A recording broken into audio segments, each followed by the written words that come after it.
Hello everyone. Welcome to my YouTube channel, Stamp and Create with Beth. I am Beth Roy, an independent Stampin' Up! Demonstrator. And today I'm going to do a Throwback Thursday video.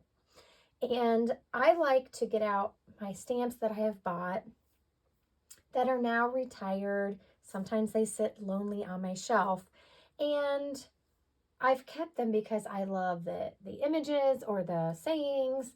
And so I thought I would share with you a video on one of my favorite stamp sets that's been retired for a little bit. It is called Peaceful Place. And if you have this stamp set, then hopefully you'll get it out and play with it after seeing my video. I'm also going to pair this stamp set with some new products. So Stampin' Up! Just had a new catalog release on May 3rd, and it has all kinds of beautiful products in there. And one of them that I like, it actually goes with a stamp set. It is called Blossoming Happiness Dies, and I love these two edge dies right here. Sorry for the glare. So this is a beautiful stamp set, and then it has dies that go with it, but I loved those two dies. So here's the stamp set. We're not going to be using this set today, but it's called Happiness Abound, so you can get this as a bundle. But I want to show you how I'm going to use this die, and it makes this edge right here on the card. Here's the card we're making today. So it has this really fun notebook paper edge. And I'm also going to use the Timber 3D embossing folder. So that's on my background layer there. Gives a little bit of texture, and we're gonna use those two new products with our retired product. So some other items that I'm using today, I'm gonna talk about how I swatch colors.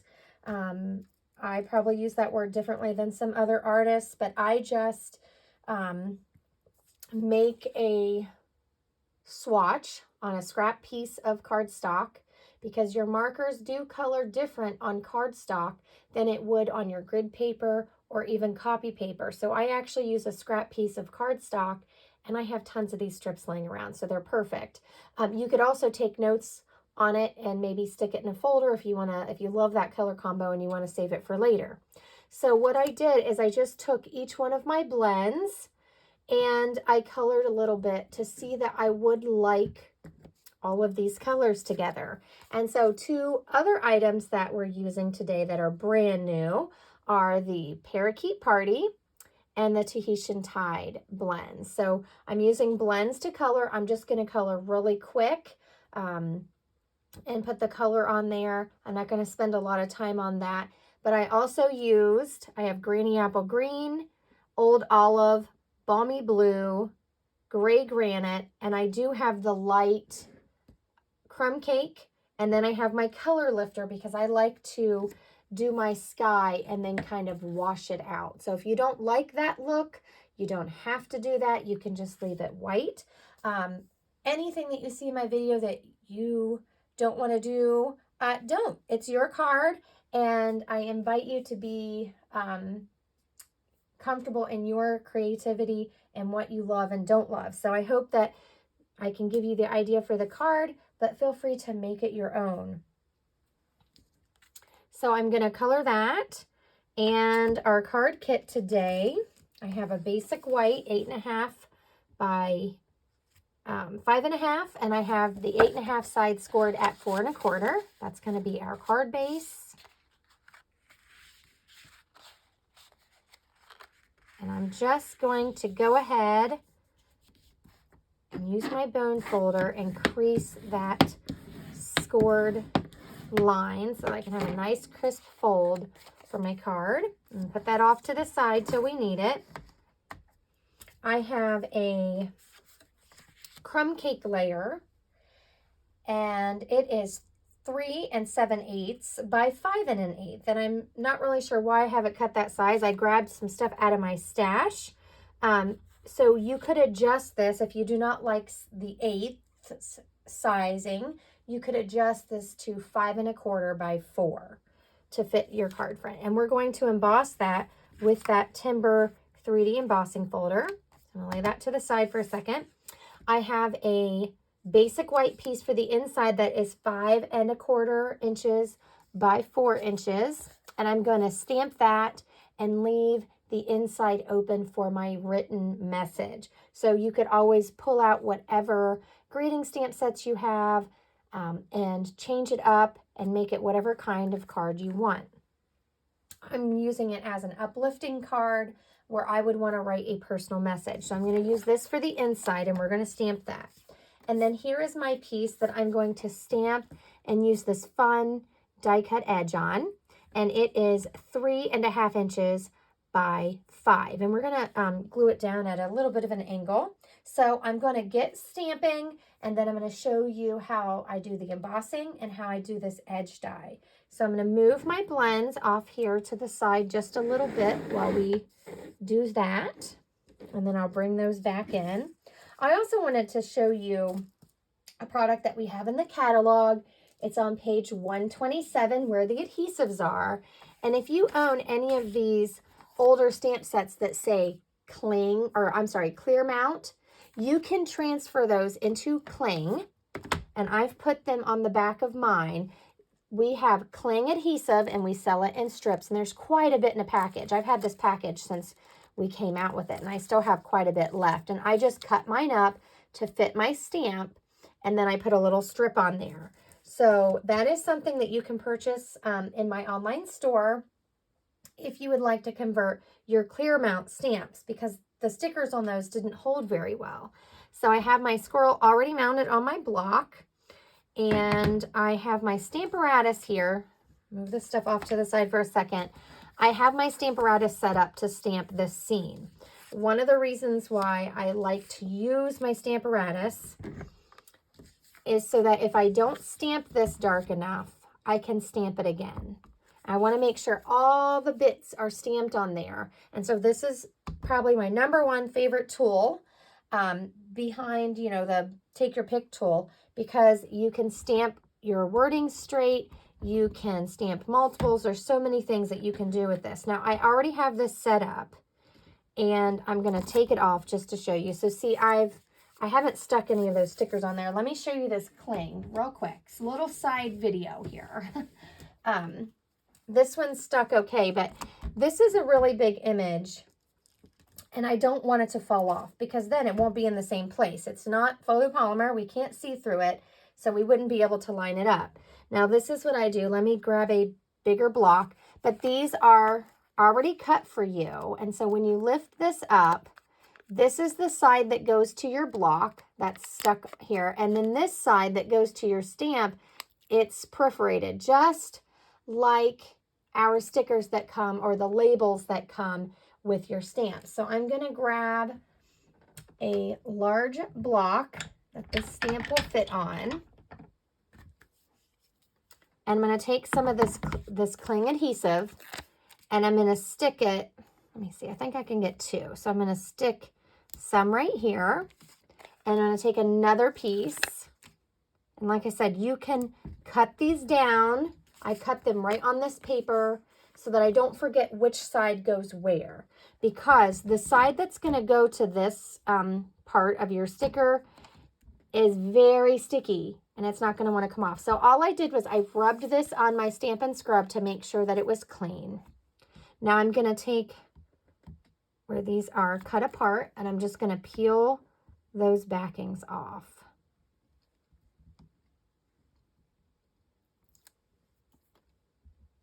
And the way I remember is the side that has the little slit or perforation in it, so that you can peel the backing off, that goes to your stamp, just like the ones that come in your new stamps when you're putting the labels on. So I'm just going to take this block and press down, and this is how I put all of my stickers or labels, whatever you want to call them, on. And then you just gently peel it off, and now it has that cling adhesive on there, and it will stick better. So I'm going to take this piece and I'm going to pull it out a little bit from this corner.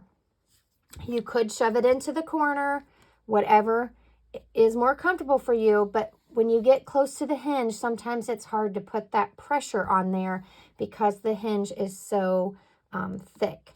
So I like to pull mine out a little bit, and I use this grid paper as separate. You can buy this grid paper to go with your Stamparatus, and you can, and this way I can line it up. So I know I came out to one line, and I'm going to put my magnet on there to hold my paper down. You get 2 of these magnets with your Stamparatus.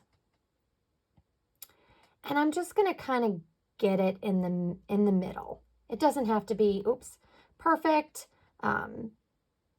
So just do it how you like it. If you want it down further and you want your saying to go at the top, put it closer to the bottom.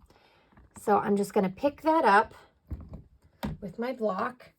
And I am using basic gray classic ink. So you can use classic inks with your Stampin' Blends to color because it's water-based. So you can either use the Memento Black or you can use a fun color. I like to use gray because I like the softer color.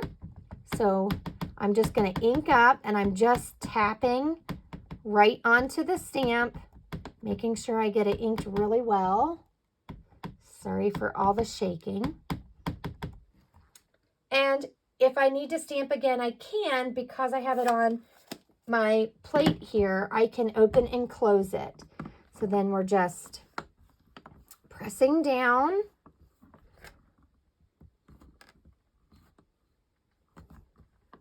And I want to make sure I get a nice, good transfer of all those little details in the image. This is a very detailed image. So if you want it darker than that, you could ink it again and stamp it again. And I like to just make sure that I can see these details. I'm going to add just a tad more ink.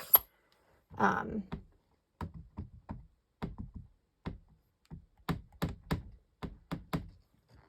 like some of those leaf details to be very dark so I can see them when I'm coloring.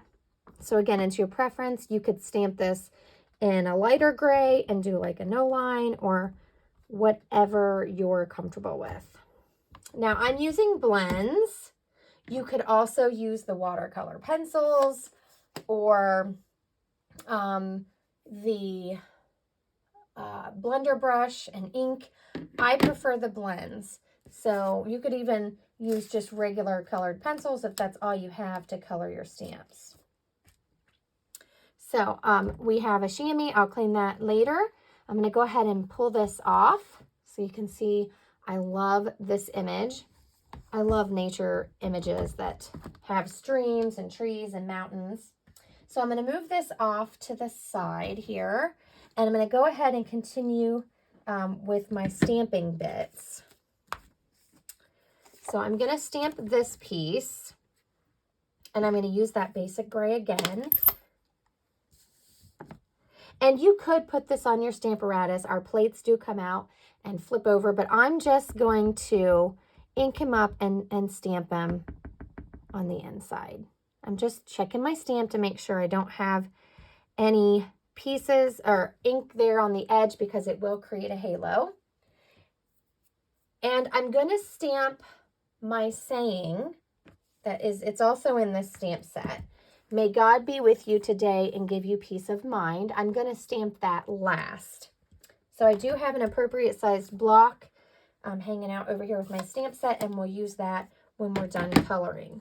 So I'm going to, let me see here. I'm going to bring in a scrap piece that I've been coloring on just to protect my work area. And we're going to color, and then I'll bring my cut and emboss machine up on the table, and I'll do the embossing and the edge. So I like to color before I cut that edge, just so that if I do get over here to the edge, I am not ripping my paper. So it's completely up to you which order you do that in. I'm going to kind of do the ground or the edge along here in the light crumb cake. And like I said, I'm just kind of throwing this on really quick. I'm not worried about doing it perfect. I'm just adding the color. And I'm also going to use this color for the tree.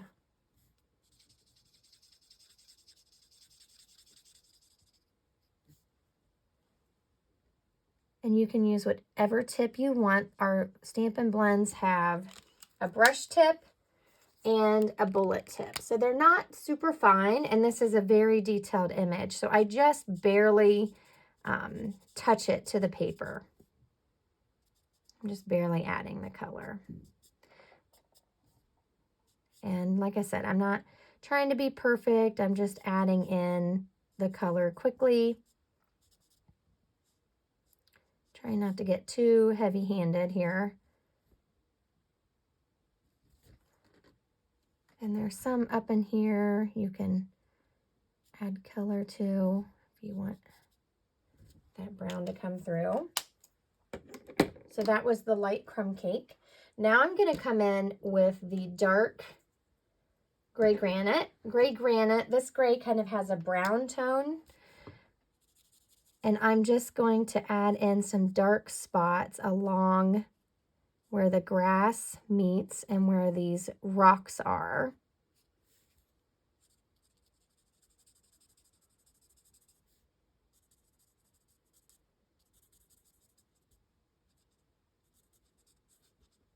Like I said, I'm not being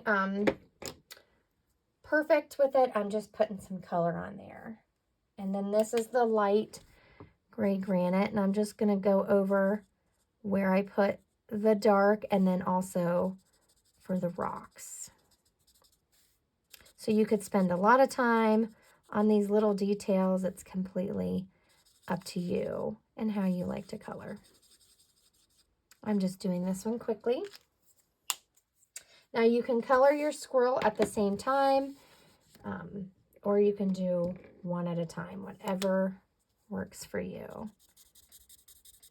So this is the light crumb cake. Going over the whole squirrel.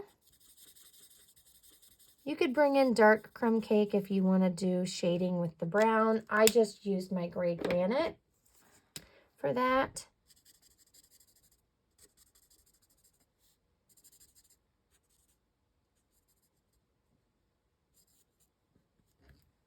And I'm also going to add the gray granite to the rock. This is the dark. And I'm going to come in with the light.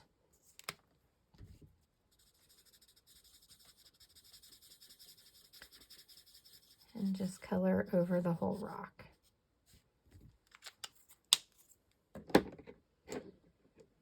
And then let's do, I'm going to do the grass next. And for the grass, I used Granny Apple Green. And I came in with the dark first, and I'm just adding some details. So I'm doing my tree leaves in a different color. So there's like a little bush here, and this is actually a hill.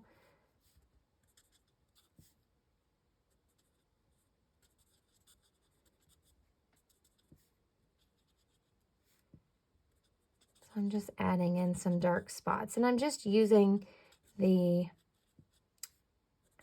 details the artist has given us. Like you could get really, really detailed with this and take your time and really go back and forth and add in some colors, but I'm just going to kind of throw it on there. And then this will be, this is the hillside right here. And you can make that as far up as you want. And then I'm going to come in with the light Granny Apple Green. And I'm just kind of filling that in. I'm going to skip the leaves that are on the tree because I want that a different color. If you get it on there, it's not the end of the world. It's okay. And I like to turn my paper while I color.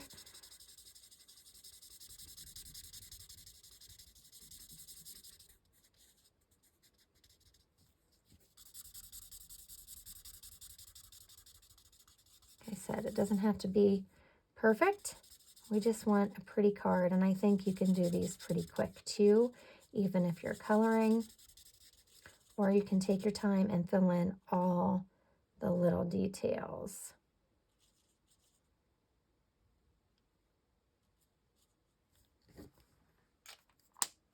So there we go for the grass. Now I'm going to do the big tree last. So I'm going to go ahead and do those pines, and I have Old Olive for those. So the ones in the back I did really dark, and I just dotted on the color. So I'm just using little dots to add in color, and I'm using the stamped lines as guides because you can't really color these in. They're very fine detailed.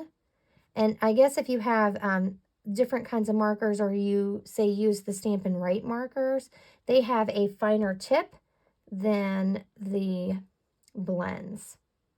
So since we're not really blending these, you could use maybe that marker instead, and maybe get into the details a little bit better. Now this tree in the front, one of them is darker because it's behind the other one. So I'm going to do it really dark, and then we're going to bring in the light Old Olive.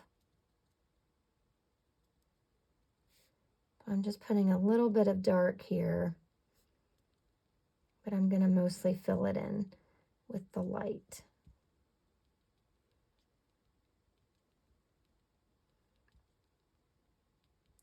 And I'm just dotting it on. It's definitely not perfect coloring. And that's okay.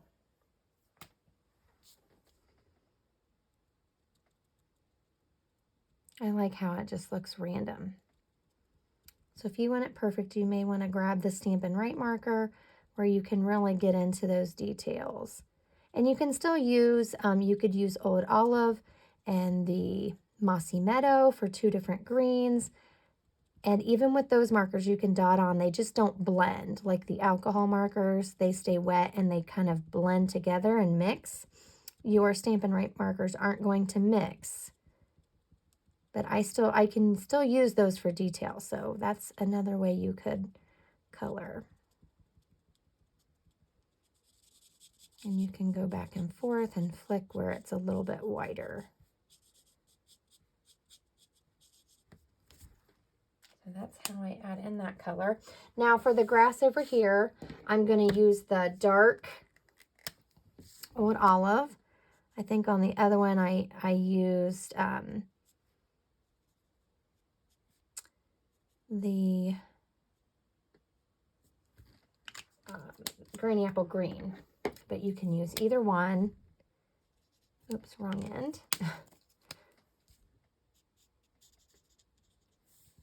And I'm just going to color a little bit down here. Now for the flowers, I just used the blue, so we're gonna move on to the blue here in a second. So I'm gonna do the water next, and I used, where's my color swatch? So I used Tahitian Tide and I used the Balmy Blue. I like those blue together. The Tahitian Tide's very bright, but I think it works well with the Balmy Blue. You could also use Bermuda Bay and Pool Party if you like a brighter water. So I'm going to come in with the dark Balmy Blue first, and I'm just going to go along this edge.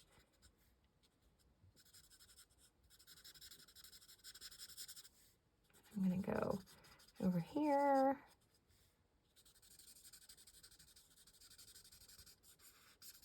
I just want some dark, and I realize I've got a spot back here that I missed with my crumb cakes. I'm just going to fill that in really quick. And I also used the dark Balmy Blue over here on the flowers. So you could pull in another color if you don't want blue flowers, but that's what I use. So this piece is done, and then we're going to continue coloring. Now I'm going to come in with light Balmy Blue. And I'm just trying to add a little bit different color than that bright Tahitian Tide we're going to put on. And then I'm going to come in with the dark Tahitian Tide. And I'm just going around here, and it's okay if it overlaps.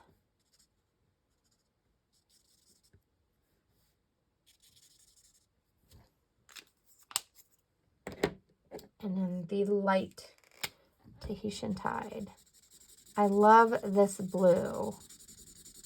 It's a wonderful bright blue.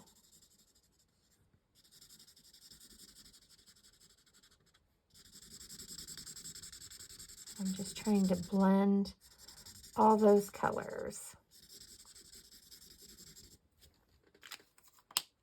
And you can go down as far as you want. It's completely up to you. Now I'm going to come back in with the light balmy blue because I want to mix some of these colors. And so I'm just coming back in and kind of mixing those together a little bit. And it gives a lot of depth to your two colors.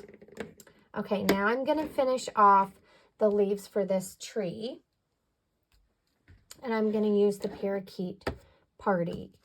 So I'm going to come in with the dark, and I'm just throwing color on there wherever it looks like there's leaves. Like I said, this is very detailed. It's very open to interpretation about where some of the leaves are. So color it how you see it.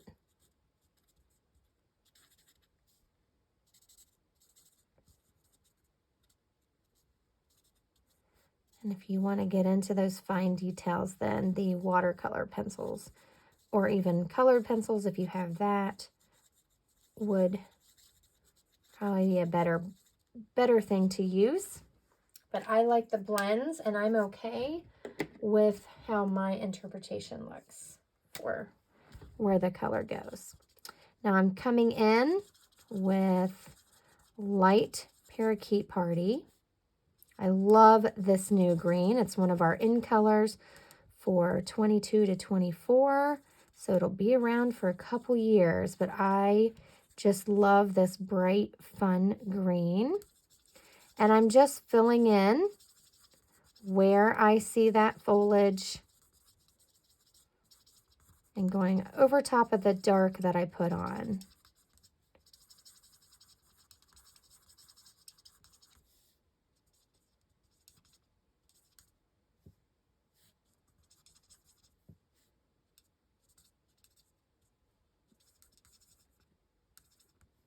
There we go. Love it. Okay, now I'm going to come in with the light balmy blue.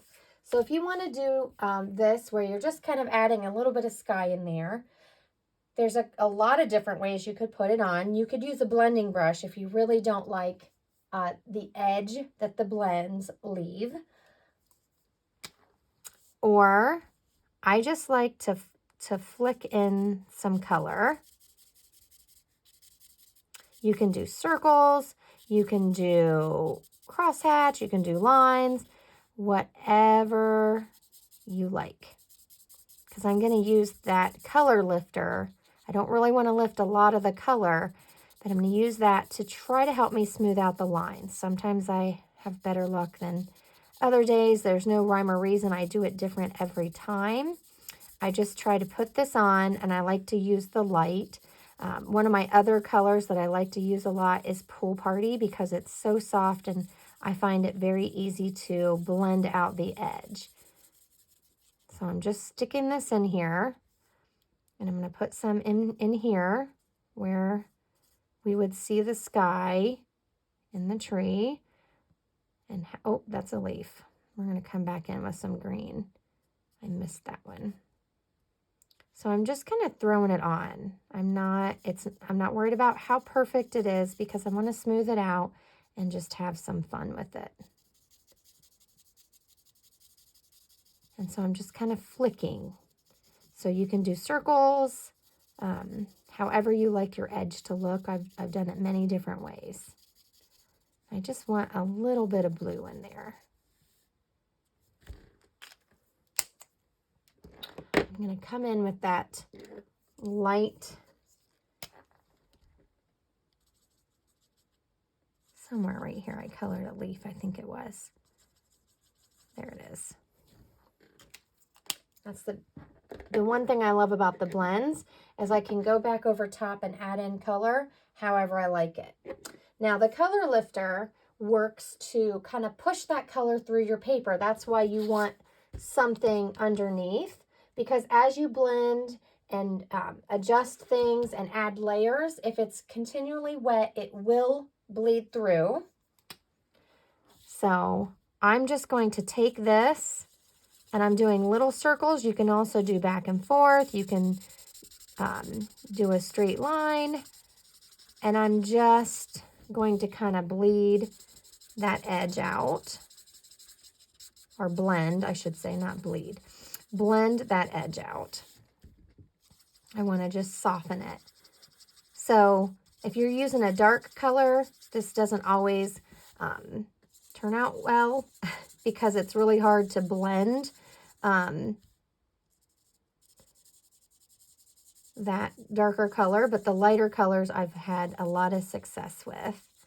And my color lifter is very new. I just opened it, so it's really juicy, and that makes a difference as well when you're doing this. So if you have a brand new color lifter, it may blend a little bit differently than one that's a little drier. So I'm just going along the edge. I want to kind of just soften that, so it's not just a really hard line, I guess is what I'm looking for.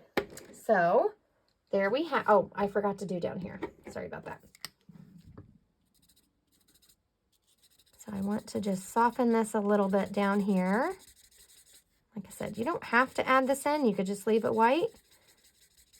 Completely up to you.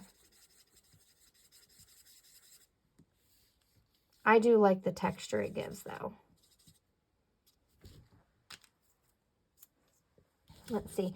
And one thing that I like to point out when you're coloring with blends, if you're new to blends or you're not always happy with your results with blends, you really need to let the color sit for a second and develop, because as blends dry, it changes and it smooths out a little bit. So if you don't like something, let it dry for a second and then come back in and touch it up, because you can overblend and oversaturate it. So there we have our colored sheet, and then we have our inside. Now we're going to bring in the cut and emboss, and I'm going to show you how I did those pieces.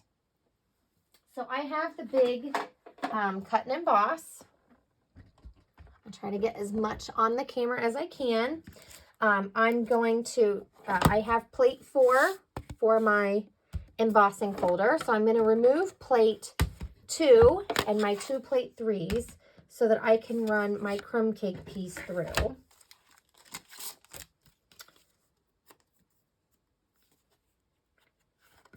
So I'm going to, you can put it in either way depending on how you want that pattern going. I'm going to put this in so that it runs the length of my card, and then you have, so you have your base, excuse me, your embossing folder with your sheet of cardstock inside. The seam is going to go through first, and then we have plate 4, and that is for 3D embossing folders.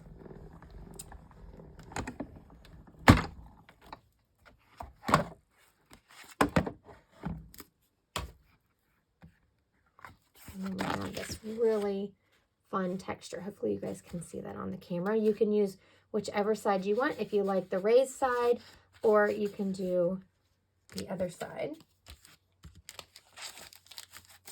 Now to do our die cut, we need to have the base, plate 1. So if you look at our base, it tells you what you need. Everything's numbered.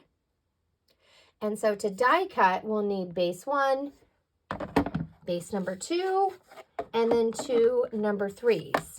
So mine are very well loved, as you can see. So we're going to grab this piece, and you can see that color is still developing.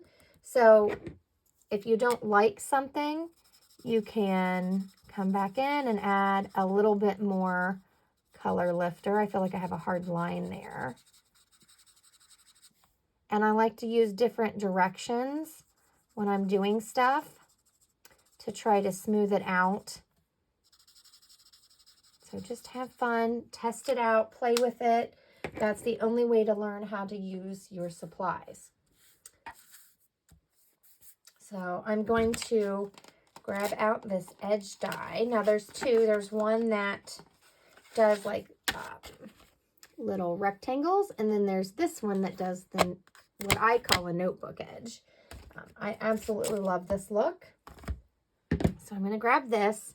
And so when you look at this, it has a line right here.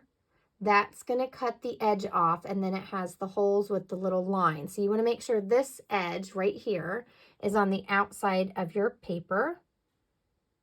And you can line that up however you like, depending on how much you want to come off. And I'm just trying to get it straight. And then I'm going to place, I have this Post-it note tape, or you can use washi tape. I'm just going to place a little piece of tape there because I don't want it to move as I run it through. And then I'm going to put my second plate 3 on there. Now you'll notice it did not go all the way to the bottom. I'm going to show you how I line it up so that I can continue on that cut. So when you pull this up, be very careful with whatever tape you use. You want to make sure it's not too sticky. Got all these little, you can use your take your pick tool, or we have a die brush. I also like to just drop mine. Sometimes they just pop out. But you can use your take your pick tool to get any of those little pieces that didn't come out. So see how this pulled the edge? This cut the edge. So you want to make sure that's on the outside. And to continue this on, I'm going to take this piece and I'm going to put it back in on my piece, and you can feel it kind of fall into those little holes. So let me try to make sure this is on camera. So I'm just laying this back down and finding those holes that were already there so I can get the last couple holes.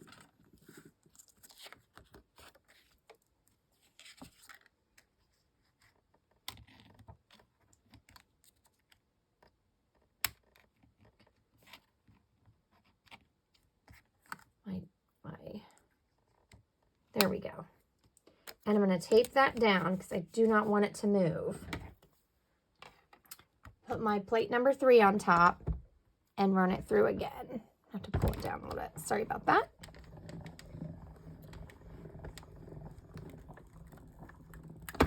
That way I don't have to kind of guess where I'm lining that up on the end. And then as you see, when it comes out, it's one continuous thing, and it just popped off because I only had to cut a couple. So what I'm doing is these dies can bend just a little bit. I'm just rubbing it and kind of straightening out so it'll stick back onto my die backing. And that's what we have for die cutting and embossing. So let me get this out of the way. Now we're ready to put our card together. Oh, I got to stamp my greeting. I like to do that after I've colored. I just find the words look a little crisper than when I color over them with the blends. So I've already put the extra cling adhesive on here, and I'm just kind of looking at my stamp to make sure that I get it on the block straight.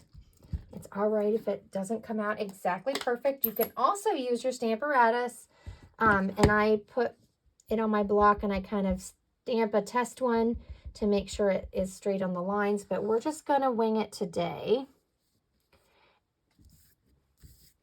And I'm going to stamp this right at the bottom. There we go. I love this saying from the set. And I used the basic gray, same one we've been using. And now we're ready to assemble. I prefer to use liquid glue, but feel free to use whatever strong adhesive you have. So on this piece, because it's embossed, you want to make sure you use a strong adhesive that's going to hold that texture down. So I'm using liquid. You can use tear and tape, or you can use this Stampin' Seal Plus, or if you have another favorite, but those are the ones Stampin' Up! Has that will hold this down. So I'm just adhering that on the front.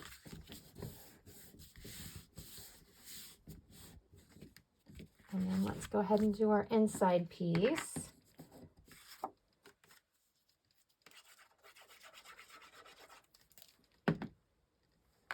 And if you wanted to, you could add a coordinating mat to the inside piece.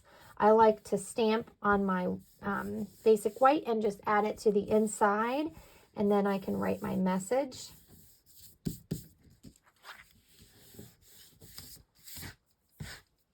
And then this piece, I'm going to use the liquid glue again, and I'm just going to place it down at an angle. And there we have our Throwback Thursday card. So I'd love to hear from you. Let me know if you have this stamp set, if you've used it recently. And if not, I hope you get it out and play with it. And also, if you'd love to see more of my videos and support my channel, feel free to subscribe. And if you don't have a demonstrator and you'd like to buy some of the current products, you may go to my online store at bethroy.stampinup.net and you click on Shop Now. You can also explore joining Stampin' Up! If you'd like to get a discount, and there's ideas on that page as well. So thank you all for joining me today and spending a little bit of time with me in my craft studio. I hope you enjoyed this card. Give me a thumbs up if you did, and I will see you soon. Take care. Happy stamping.